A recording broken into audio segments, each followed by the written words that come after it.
Olá pessoal, tudo bem com vocês? Eu sou Adilson, doutor em Economia, e essa é a nossa aula 14, Custos de Produção. Então vamos lá. Por que os custos importam? Os custos determinam as decisões de produção e os preços praticados. As empresas sempre comparam receita marginal com custo marginal para decidir se vale a pena produzir mais. Por isso, entender esses tipos de custos é fundamental para qualquer análise microeconômica. Aqui começa o lado produtivo da microeconomia, como que as firmas tomam decisões. E quais são os tipos de custo? Nós temos o custo fixo, que não varia com a produção, o custo variável, que ele muda conforme a quantidade produzida, e o custo total, que é a soma dos dois. Os exemplos eles incluem aluguel como custo fixo e matéria-prima como variável. É como se, mesmo se a empresa ela produzir zero, o aluguel ele ainda vai continuar. Então isso daí significa que ele é o quê? Ele é um custo fixo.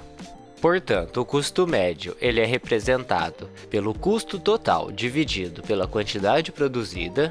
O custo médio variável ele é representado pelo custo variável dividido pela quantidade.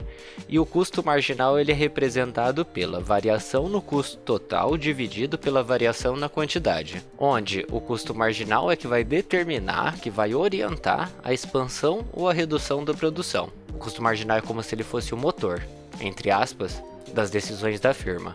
E aqui o formato típico das curvas de custo, sendo que o custo marginal ele vai cruzar o custo médio, variável médio, nos seus pontos mínimos. E isso reflete a lei dos rendimentos marginais decrescentes. Esse termo é bem importante também dentro da economia. E o que ele significa? Por exemplo, no início, cada trabalhador que você adiciona na sua linha de produção, ele vai aumentar bastante a produção. Depois, conforme você vai adicionando mais, cada unidade adicional ela tende a produzir menos do que a anterior. E esse basicamente é o conceito da lei dos rendimentos marginais decrescentes. E aqui o gráfico, que mostra para nós as três curvas, com o custo marginal mais íngreme, o médio mais alto e o médio variável mais suave.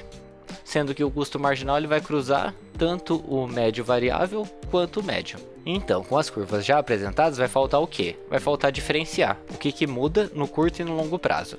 No curto prazo, pelo menos um fator é fixo. No longo prazo, todas são variáveis. Por isso, o longo prazo permite reconstruir toda a capacidade produtiva.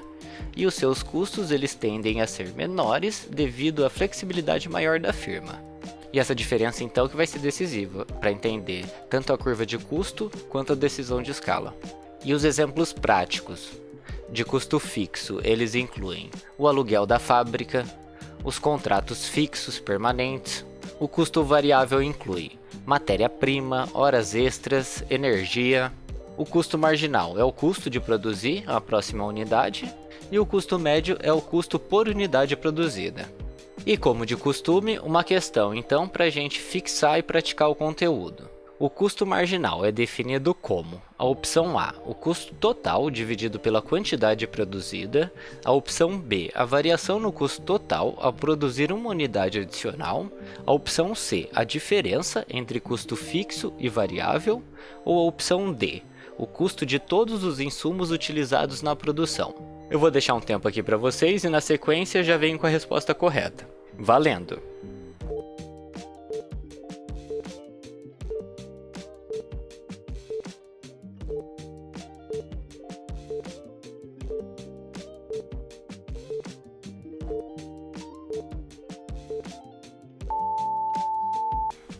Pronto? Responderam? Então vamos ver se vocês acertaram.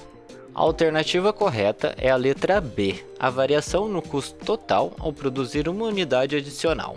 O custo marginal então indica se aumentar a produção vale ou não a pena. E para resumir, hoje foi visto então que os custos podem ser fixos, variáveis e totais.